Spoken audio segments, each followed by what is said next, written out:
Time now for the morning rush. There are now 17 cases of coronavirus here in New Mexico. Today begins the 3-week school shutdown for all New Mexico schools. Now, Albuquerque Public Schools set up 89 locations where students and parents can pick up the meals every day between 10 a.m. and 1 p.m. The student must be present to receive those meals. We have posted all the pickup locations on our website at KRQE.com.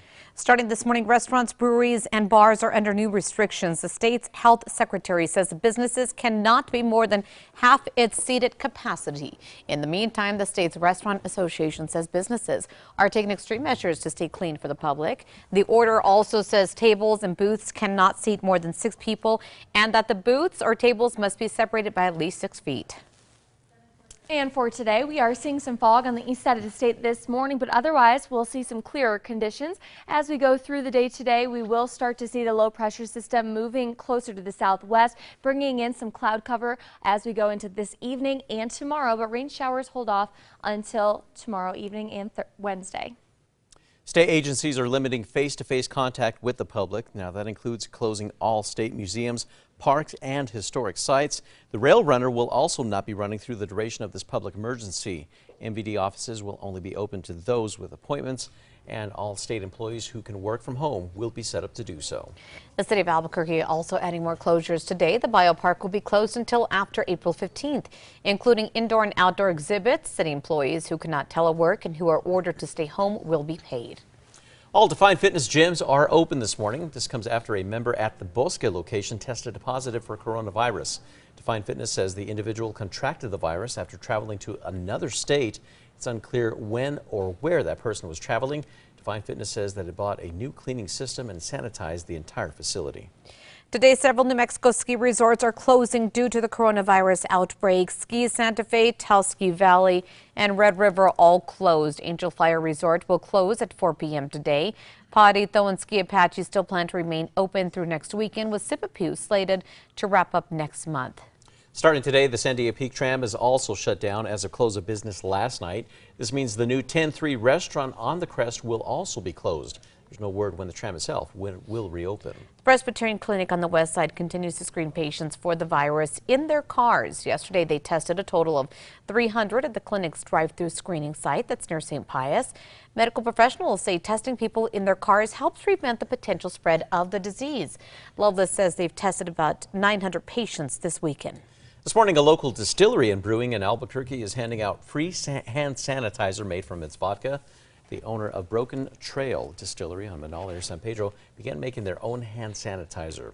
Now, the owner began making the process after becoming frustrated with the price gouging online. The brewery used their expertise and distilled their vodka to make at least 1,000 2-ounce bottles. This morning, New Mexico seniors can call in for assistance. If you're a senior or a disabled adult who cannot access groceries, call the number on your screen. That's 1-800-432. That's 2080. All you have to do is leave a message. The department will get back to you. If you want to see that number once more, go to our website. That's always on KRQE.com. We will, of course, continue bringing you the very latest on the impact of the coronavirus here in New Mexico. Our digital broadcast dedicated to COVID-19 can be found at KRQE.com every day at 1 p.m.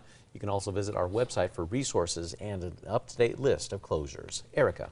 And here's a look at the Metro Threat Index for today, keeping it very low. Here we have mild temperatures back up towards 70 degrees and a light breeze for the afternoon, but no rain or fog. Right now, Albuquerque police are looking for a teen murder suspect. Police say that a shooting took place on Saturday near Cole and Broadway, leaving one person dead. Police say 19-year-old Anthony Lopez got into an argument with a woman at a house. They say he came back with 18-year-old Nathaniel Hernandez. Witnesses say that multiple shots were fired by the men. Lopez was arrested over the weekend, but police are still looking for Hernandez. The Walmart in Edgewood is closed this morning following a fire that happened yesterday morning. Fire officials say it was an electrical fire that started on the roof. Officials say no one was injured, but right now crews are working to get the store back up and running. It will be closed, though, until further notice. A local organization is hoping to introduce more women of all ages to the sport of BMX. Starting March 28th, Duke City BMX is hosting female ride-free clinics, teaching girls and women how to navigate the sport. The Free clinic is still on despite the coronavirus outbreak, but riders are encouraged to wear gloves and maintain a distance, and they will need to bring their own helmets. When football returns, the NFL is expanding its season. The new deal includes 17 games in the regular season instead of 16, expanding the playoff field from 12 teams to 14. The preseason will be shortened from 4 weeks to 3. Erica. Now let's get a look at that morning drive. On the maps, no accidents to report and no major slowdowns, although it is starting to back up on Paseo del Norte before I-25. And here's a look from our big eye cam where everything looks to be moving smoothly and that sun's starting to rise. Having a soccer match, United hosted a different type of game on Twitter. United and FC Tulsa, that was the team they were supposed to play this weekend. They had a tic-tac-toe battle.